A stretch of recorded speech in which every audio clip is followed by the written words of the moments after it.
Champions trophy নিয়ে চলমান অনিশ্চয়তার মাঝেই ঢাকায় চলছে ট্রফি ট্যুরের ব্যস্ততা।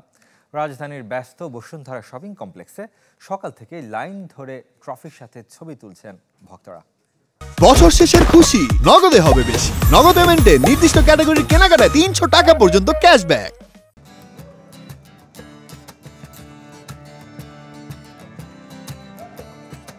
চ্যাম্পিয়ন্স ট্রফি নিয়ে অনিশ্চয়তা, তবে সেই অনিশ্চয়তার মাঝে কাছ থেকে ট্রফি দেখার সুযোগ সমর্থকদের। কক্সবাজার থেকে ঢাকার বসুন্ধরা সিটি শপিং মলে চ্যাম্পিয়ন্স ট্রফি ঠিক পেছনেই রয়েছে, আর এখানে দর্শকদের কিন্তু উন্মাদনা রয়েছে এই ট্রফি ঘিরে।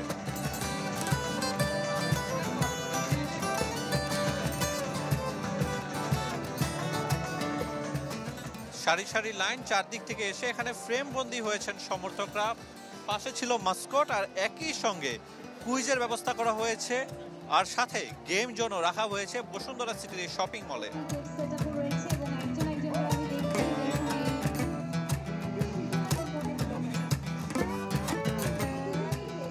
আমি কখনো ভাবতে পারিনি যে আমি এত কাছ থেকে ছবি তুলতে পারবো বা দেখতে পারবো, মানে আমার কল্পনার বাহিরে। খুবই ভালো অনুভূতি। আমাদের বসুন্ধরা সিটি কমপ্লেক্সে ট্রফি উন্মোচন হলো, এটা দেখে খুব ভালো লাগছে।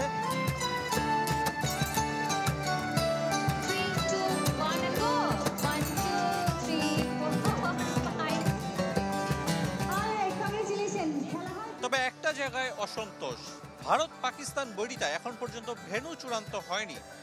হাইব্রিড মডেলও নাকি অনেকের কাছে বিরক্তির কারণ। হাইব্রিড যে মডেলগুলো নিয়ে আসছে এগুলো তো আসলে আমরা অভ্যস্ত না, যেটা নর্মালি হয়ে থাকে। সুতরাং আমরা চাইবো যে এই হাইব্রিড মডেল বাদ দিয়ে গতানুগতিক যেই চ্যাম্পিয়ন্স ট্রফিটা আয়োজন করা হয় সেই চ্যাম্পিয়ন্স ট্রফিটা থাকুক, এবং একই সাথে যেই বিরোধ যেটা আছে সেটা সমাধান হোক।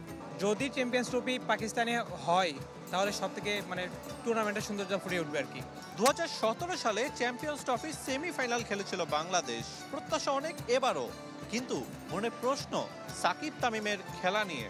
বাংলাদেশ ক্রিকেট বোর্ড বিসিবি যে করে সম্ভব হোক যাতে করে তামিম ভাই এবং সাকিব ভাইকে দলে বেরানো দরকার। এখানে বিজয় ইনশাল্লাহ আমাদেরই হবে, 8 দলের ভিতর ট্রফিটা ইনশাল্লাহ আমাদের দেশেই আসবে। বেটা বৃহস্পতিবার মিরপুর শেরি বাংলায় যাবে এই চ্যাম্পিয়ন্স ট্রফি, এবং সেখানে এটার প্রদর্শনী হবে। ক্রিকেটাররা কাছ থেকে দেখবেন এই ট্রফিটা।